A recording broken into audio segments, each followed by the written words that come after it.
नमस्कार दोस्तों, horror high के आज के एपिसोड में आप सभी लोगों का स्वागत करता हूं। दोस्तों, अगर आज का ये मेरा वीडियो आप लोगों को पसंद आएगा तो मेरे चैनल को ज़रूर सब्सक्राइब करिएगा, और अगर नहीं पसंद आएगा तो कमेंट में ज़रूर बताइएगा कि क्या कमी रह गई थी। तो चलिए शुरू करते हैं। स्टीव जॉब्स नाम तो आप सभी ने सुना ही होगा, ज़्यादातर लोगों ने। एप्पल कंपनी के जो फाउंडर है, जो मालिक थे, जब इनकी मृत्यु हो रही थी ना, तो इनके तकिए के नीचे से एक ऐसे इंसान की फोटो मिली जो कि भारत के रहने वाले थे, जिन्हें लोग कोई नॉर्मल इंसान नहीं बल्कि लोग इन्हें स्वयं बजरंग बली का अवतार के नाम से जानते थे। इनका नाम था नीम करौली बाबा। केवल स्टीव जॉब्स ही नहीं, फेसबुक कंपनी के मालिक मार्क जुकरबर्ग, यहाँ तक कि बड़े बड़े हॉलीवुड सितारे, बड़े बड़े बॉलीवुड सितारे इनके भक्त हुआ करते हैं। हाल ही में विराट कोहली और अनुष्का शर्मा भी इनके आश्रम कैची धाम, जो कि नैनीताल में स्थित है, वहां पर गए हुए थे।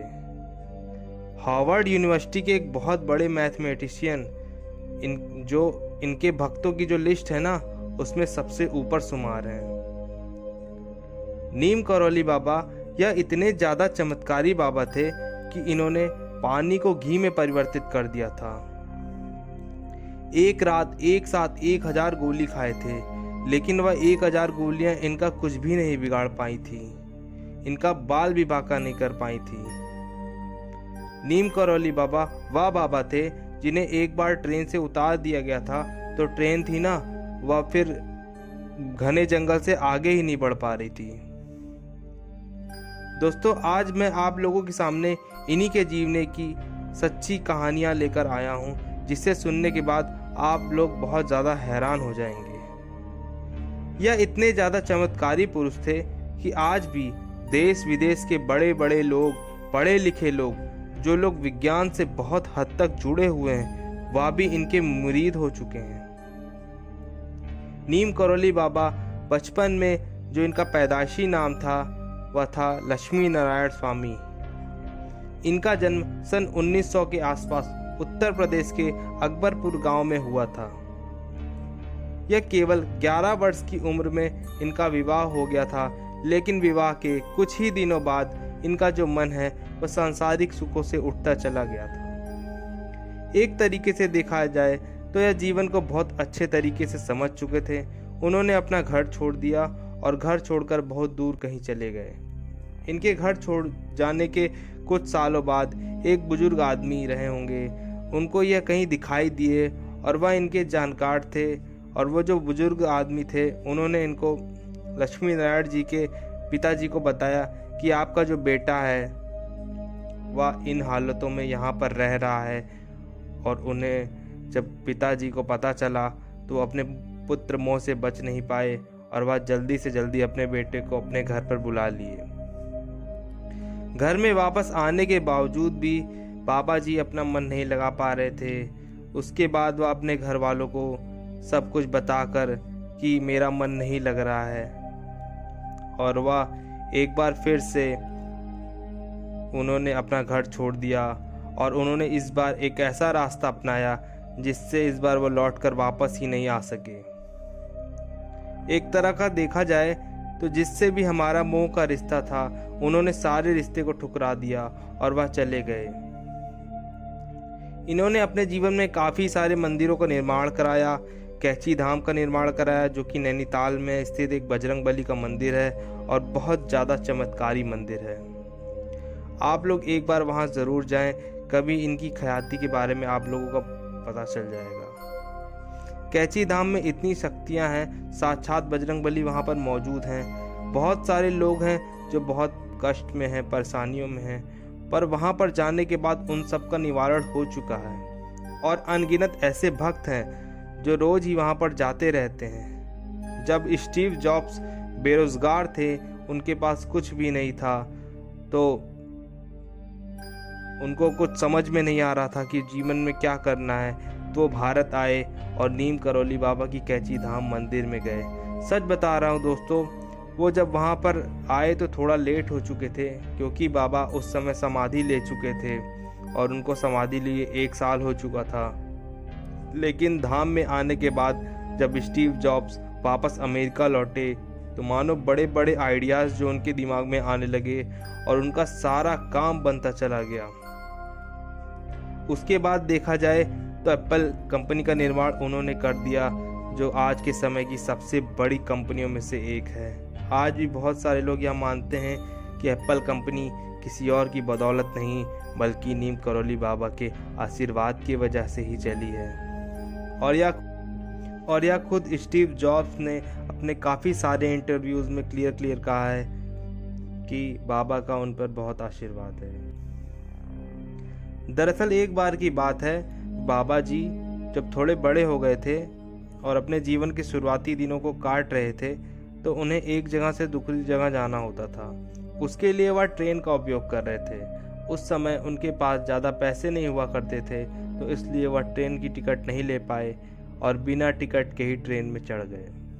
ट्रेन चली जा रही थी और टीसी आया और टीसी सबका टिकट चेक कर रहा था। चेक करते करते वो बाबा के पास पहुंचा और बाबा जी से टिकट मांगा तो टिकट उनके पास नहीं थी और वह इतना ज़्यादा गुस्से में आ गया कि उन्होंने तुरंत ट्रेन की चेन खींची और बाबा को ट्रेन से उतार दिया, वो भी एक घने जंगल में।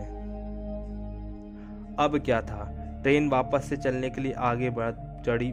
जैसे ही आगे बढ़ी तो ट्रेन आगे ही नहीं जा पा रही थी। यह बात ब्रिटिश समय की है, जब अंग्रेजों का शासन था भारत पर। ट्रेन में बैठे हुए और लोगों ने भी देखा कि कोई आदमी है जिसके पास टिकट नहीं है। टीसी ने उसको ट्रेन से उतार दिया है। खैर, अब ट्रेन आगे बढ़ने का समय जो आ गया है, लेकिन ट्रेन जो चल रही है वो आगे क्यों नहीं बढ़ पा रही है। लोगों को ये विश्वास नहीं हो रहा था कि ट्रेन क्यों नहीं आगे बढ़ पा रही है, ऐसी क्या कमी आ गई। और जो स्टाफ था ट्रेन का, उसको भी कुछ समझ में नहीं आ रहा था कि इंजन आगे क्यों नहीं बढ़ पा रहा है। जहाँ से उस टीसी ने बाबा को नीचे उतार दिया, वहाँ से ट्रेन के लोको पायलट ने भी बहुत कोशिश की, लेकिन ट्रेन आगे चल ही नहीं पा रही थी। ट्रेन 1 इंच भी आगे नहीं बढ़ पा रही थी। सभी लोग हैरान हो गए, लोको पायलट हैरान हो गए, टीसी हैरान हो गए, ट्रेन का स्टाफ हैरान हो गया और ट्रेन में जितने भी यात्री सफ़र कर रहे थे सभी हैरान हो गए कि अरे अचानक से ट्रेन क्यों नहीं आगे बढ़ पा रही है। काफ़ी समय बीत गया, 3-4 घंटे वहीं पर बीत गए, लेकिन ट्रेन आगे नहीं बढ़ पा रही थी। बाबा किनारे में खड़े हुए यह सब देख रहे थे। उसके बाद ट्रेन में कोई आदमी सवार था जो बाबा जी को जानता था। उसने टीसी से जाकर बोला कि आपने बहुत बड़ी गलती कर दी है। अगर आप चाहते हैं कि ट्रेन आगे बढ़ जाए तो जाइए बाबा जी को वापस से मनाइए और वापस से उनको ट्रेन में बैठाइए, तभी ट्रेन आगे बढ़ पाएगी। मेरी बात मानिए, इसी में सबकी भलाई है, नहीं तो एक बड़ी दुर्घटना भी हो सकती है। उसके बाद टीसी ने ये भी सोचा कि शायद हो सकता है कि कोई बाबा हो, चमत्कारी बाबा हो, मुझसे गलती हो गई हो। तब टीसी जाकर बाबा से माफ़ी मांगा और बोले कि बाबा जी मुझे माफ़ कर दीजिए, आप कृपा करके ट्रेन में बैठ जाइए, वरना ट्रेन आगे नहीं बढ़ पा रही है। बाबा ने कुछ नहीं कहा। बार बार टीसी और जो ट्रेन का स्टाफ के लोग थे उन्होंने बाबा से विनती की। बाबा ने बोला ठीक है, लेकिन मैं एक ही शर्त पर ट्रेन पर वापस चढ़ूँगा। शर्त यह है कि इस जगह पर रेलवे स्टेशन का निर्माण कराया जाए। और जितने भी स्टाफ के लोग हैं उन्होंने बाबा की ये शर्त मंजूरी दे दी और उसके बाद बाबा जी जो थे वह ट्रेन में चढ़ गए और जैसे ही बाबा ट्रेन में चढ़े तुरंत ट्रेन चालू हो गई और चलने लगी। आप लोगों को यकीन नहीं होगा दोस्तों, आज उस समय जहाँ पर ट्रेन रुकी थी उस जगह पर एक रेलवे स्टेशन है जिसका नाम है नीम करौली रेलवे स्टेशन। आप लोगों को अगर मेरी बात पर विश्वास ना हो तो आप लोग इंटरनेट पर सर्च करके देख सकते हैं। और एक बार की बात है, बाबा अपने धाम में थे और एक बहुत बड़ा भंडारा कराया जा रहा था। दरअसल जो कैची धाम है वहाँ पर हर साल एक बहुत बड़ा भंडारे का आयोजन किया जाता है, जितने बहुत सारे भक्तगण आते हैं दूर दराज इलाके से। तो बहुत सारे भक्त आए हुए थे और भंडारे में प्रसाद को बनाने के लिए जो भी होता है सब सामान वो ख़त्म हो चुका था और सब लोग चिंता में आ गए थे कि इतने सारे भक्तगण हैं। जो भंडारे का प्रसाद होता है वो अक्सर घी से बनाया जाता है। सारे भक्तगण आए हुए थे और जो भंडारे बनाने हुए जो कर्मचारी थे मंदिर के, वो परेशान हो गए कि घी अचानक से कैसे खत्म हो गया। अब प्रसाद ठीक तरीके से बन नहीं पाएगा और लोगों में बंट नहीं पाएगा। बाबा जी को जब ये बात पता चली तो बाबा ने बोला कि ज़्यादा परेशान मत हो, और एक आदमी को इशारा करके अपने पास बुलाया और बोले कि कुछ लोगों को लेकर जाओ नीचे, जो छिपरा नदी के पानी बह रहे हैं उस पानी में से तुम एक डिब्बा भरकर लेकर आओ और सारी चीज़ों का इंतज़ाम हो जाएगा, फिक्र मत करो, बस मन में राम नाम जपते रहना। बाबा खुद मन में हमेशा राम नाम जपते रहते थे। जब भी बैठते थे हमेशा राम नाम का जाप करते थे, कभी कभी बोलकर, कभी कभी मन में। सभी लोग वहाँ पर जितने लोग थे वो सब राम नाम का जाप करने लगे और डब्बे हाथ में लेकर नीचे नदी की तरफ चले गए और नदी से पानी भरकर वापस लौटे। डब्बों को जब वापस से खोला गया तो बाबा सामने बैठे हुए थे और पानी की जगह में डिब्बे में भरा हुआ था घी। पानी के डिब्बे पता नहीं कब देसी घी के डिब्बे में तब्दील हो चुके थे। सभी लोग हैरान होकर श्री राम और जय बजरंगबली और जय नीम करौली बाबा की जय जयकार करने लगे और भक्तों के लिए बराबर मात्रा में प्रसाद का वितरण हुआ। दोस्तों, और उस दिन के बाद से सभी जो और भी लोग थे वहाँ पर वो बाबा को भगवान मानने लगे। आप लोगों को अगर इस घटना में भी आप लोग यकीन नहीं करते हैं तो मैं आप लोगों को एक और घटना बताता हूँ। एक बार की बात है, एक दंपत्ति हुआ करते थे और दंपत्ति का एक बेटा था। वह द्वितीय विश्व युद्ध में ब्रिटिश आर्मी की तरफ से लड़ रहा था और वह भूटान में तैनात था और यह युद्ध जो था बहुत खतरनाक तरीके से चल रहा था। काफ़ी समय बीत चुका था, काफ़ी साल बीत चुके थे और बेटा वापस ही घर नहीं आ रहा था। उसका कुछ अता पता नहीं चल रहा था कि वह जिंदा है कि उसकी मृत्यु हो चुकी है। तो जो दंपत्ति थे वो काफ़ी ज़्यादा परेशान थे। एक दिन अचानक से नीम करौली बाबा उनके घर पर आ गए और सभी लोग चिंतित हो गए कि अरे अचानक बाबा जी कहाँ से आ गए। बाबा जी ने बोला, कुछ नहीं, मुझे बहुत दिनों से तुम्हारी याद आ रही थी। उन दंपत्तियों से बाबा जी ने कहा कि मुझे तुम्हारी याद कुछ दिनों से आ रही थी, इसीलिए तुम्हारे घर पर आया हूँ। कुछ खाना वाना दे दो, थोड़ी भूख लगी है। वह दंपत्ति बाबा जी के लिए जाकर खाने का निर्माण करने लगते हैं और उनको अच्छे से खाना खिलाते हैं। अब आता है बाबा जी के सोने का समय और बाबा जी बोलते हैं, आज मैं तुम्हारे घर पर ही सोऊंगा। अब उनके पास जितना भी सब सामान था उन्होंने बाबा जी के बिस्तर पे लगाया और बाबा जी को एक कंबल दिया ओढ़ने के लिए। बाबा जी ने बिस्तर बिछाया और कंबल ओढ़कर सो गए। कुछ ही समय बाद जब रात हुई तो बाबा दर्द से कहराने लगे, बहुत ज़ोर ज़ोर से रात भर, और करवटें बदलते रहे। जो दंपत्ति थे जिनके घर पर बाबा जी आए हुए थे उन लोगों को टेंशन हो गई कि अरे बाबा जी को क्या हो रहा है, ये बाबा जी क्यों इतनी करवटें बदल रहे हैं, क्यों इतना करा रहे हैं दर्द से। दंपत्ति बिल्कुल परेशान हो गए थे और सोचने लगे कि बाबा जी को अचानक से ऐसी कौन सी परेशानी हो गई जो इतना ज़्यादा तड़प रहे हैं। और वो जाकर बाबा को उठा भी नहीं सकते थे क्योंकि बाबा जी ने मना किया था कि मुझे उठाना मत। वह देखते रहे और बाबा जी के पास में ही बैठकर उनको देख रहे थे कि बाबा जी कैसे तड़प रहे हैं। जब सुबह हुई तो बाबा जी उठे और जो कंबल ओढ़े हुए थे उनको फोल्ड किया और उन दंपत्ति के हाथ में दे दिया और बोले, यह कंबल लेकर जाओ गंगा नदी में और इसका विसर्जन कर दो।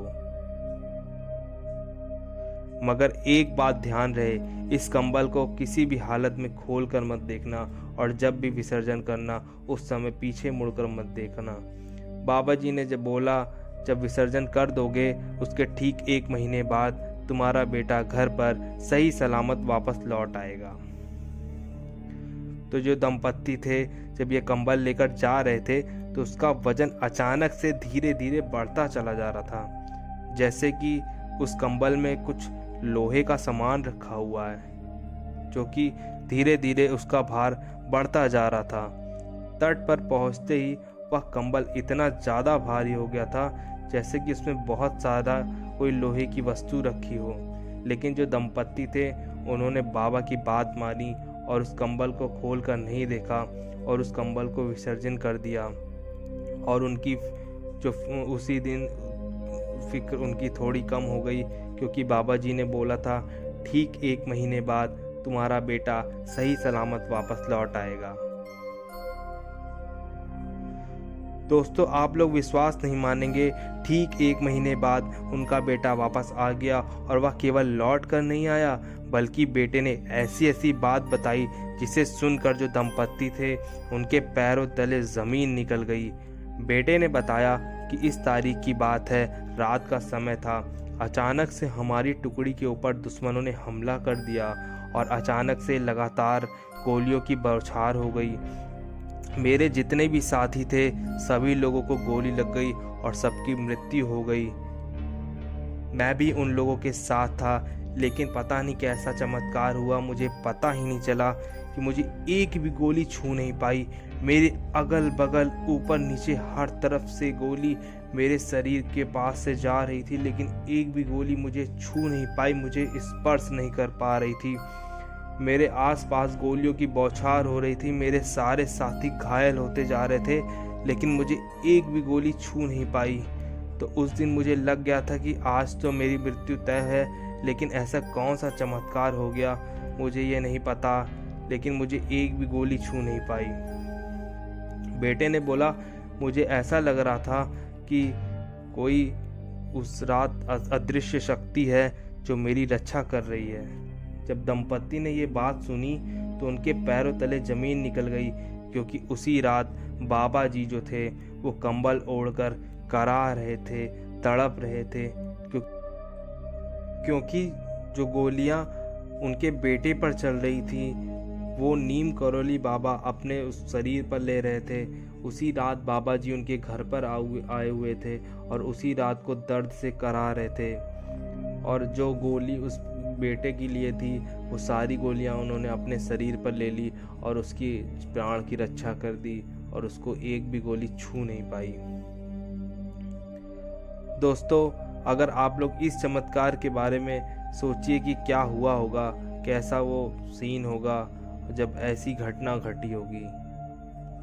आप लोगों को अगर इसे भी कुछ, इस चमत्कार को भी कुछ नहीं मानते हैं तो मैं आप लोगों को एक और बात बताता हूँ। जब फेसबुक कंपनी स्टार्टिंग में आई थी तो कुछ समय वो बहुत ज़्यादा ख़राब हालत में थी और वो नीलाम होने वाली थी। मार्क जुकरबर्ग, आप में से बहुत लोग जानते होंगे, जो कि फेसबुक के फाउंडर यानी उसके मालिक हैं, काफ़ी ज़्यादा टेंशन में आ गए थे कि क्या किया जाए। उन्हें कुछ समझ में नहीं आ रहा था। तब उन्होंने अपने मेंटर से बात की और उनके मेंटर कौन थे? उनके मेंटर स्टीव जॉब्स थे। मार्क जुकरबर्ग अपनी परेशानी लेकर उनसे कहा कि क्या करूं, मुझे कुछ समझ में नहीं आ रहा है। तो स्टीव जॉब्स ने उनसे कहा, भारत में एक मंदिर है जो कि नैनीताल में स्थित है, जिसका नाम है कैंची धाम, जो कि एक मंदिर है, बाबा नीम करौली का धाम है। एक बार तुम वहाँ पर जाओ, वहाँ पर दर्शन करो और वहाँ पर कुछ समय बिताओ, तुम्हें तुम्हारी सारी परेशानियों का हल मिल जाएगा। और यह जो फेसबुक है ना, ये देख लेना, उस मंदिर में जाने के बाद इसकी कंडीशन बिल्कुल अच्छी हो जाएगी। पूरी दुनिया फेसबुक को जानेगी और बिकने की इसकी कोई नौबत ही नहीं रहेगी। मार्क जुकरबर्ग स्टीव जॉब्स की बात माने और काफ़ी 1000 किलोमीटर का ट्रैवल करने के बाद, क्योंकि वो बहुत दूर रहते हैं, कैंची धाम में बाबा जी का दर्शन किया, मतलब उनकी मूर्ति का दर्शन किया। वहाँ पर बजरंगबली का दर्शन किया, कुछ समय बिताया और वहाँ से लौटने के बाद ऐसी सिचुएशन क्रिएट हुई कि मानो फेसबुक कंपनी दिन दुगनी रात चौगनी तरक्की करने लगी और बिकने वाली कोई बात ही नहीं रह गई। आज आप लोग खुद ही देख रहे हैं कि फेसबुक कितनी बड़ी कंपनी बन चुकी है, जिसने इंस्टाग्राम, व्हाट्सएप सब कुछ अपने अंदर में करके रखा हुआ है। और यह बात खुद मार्क जुकरबर्ग ने कही। अगर आप लोगों को मेरी बात पर विश्वास नहीं है दोस्तों, तो आप लोग यूट्यूब पर जाकर उनका इंटरव्यू देख सकते हैं, जो कि उनके इंटरव्यू में मोदी जी उनके साथ में हैं और वो नीम करौली बाबा के बारे में बता रहे हैं। नीम करौली बाबा जी ने अपने जीवन काल में बहुत सारे मंदिरों का निर्माण कराया था, लेकिन अगर धाम की बात करें तो एक धाम इनका वृंदावन में और एक धाम जो नैनीताल में कैची धाम है स्थित है। जब बाबा जी का आखिरी समय आया था तो वो वृंदावन चले गए और वहीं पर उन्होंने अपना देह त्याग दिया। और हर समय जब भी बाबा जी बैठते थे और हमेशा राम नाम का जप हमेशा किया करते थे। इनकी ख्याति पूरे विश्व में फैल चुकी थी और फैल चुकी है और आगे भी फैलेगी। बड़े बड़े हॉलीवुड स्टार बाबा जी की तस्वीर देखकर इनके मुरीद हो गए। जब उनको बाबा जी के बारे में कुछ भी नहीं पता था कि ये कौन है, कहाँ से हैं, उस समय उनकी तस्वीर देखकर बहुत ज़्यादा लोग उनके भक्त बन गए। ये खुद सारे सेलिब्रिटीज़ जो हैं ये एक्सेप्ट करते हैं। जूलिया रॉबर्ट्स एक बहुत बड़ी सेलिब्रिटी हैं, बहुत बड़ी हॉलीवुड एक्ट्रेस हैं, या खुद ये बात एक्सेप्ट करती हैं कि हिंदू धर्म केवल उन्होंने बाबा की तस्वीर देखकर ही अपना लिया था। पता नहीं उस तस्वीर में ऐसा क्या चमत्कार था, उन्होंने ये बात क्लियर बोली है। दोस्तों, कभी आप लोगों को अगर मौका मिले तो नैनीताल में स्थित कैची धाम में ज़रूर जाएं। वहाँ एक बार बजरंगबली और बाबा जी का दर्शन करें। दोस्तों, मेरे द्वारा दी गई यह जानकारी अगर आप लोगों को अच्छी लगी हो तो कमेंट में अपनी राय ज़रूर दीजिए। और मैं आप लोगों से यही आग्रह करना चाहता हूँ कि एक बार आप लोग नीम करौली बाबा जी के दर्शन ज़रूर कराएं। जब आप वहाँ से आएंगे तो आपको बहुत अच्छा अनुभव मिलेगा। इसी तरह की वीडियो देखने के लिए मेरे चैनल को सब्सक्राइब करें और बेल आइकन को प्रेस करें। चलिए मिलते हैं कल एक नई वीडियो के साथ। तब तक की शुभ रात्रि।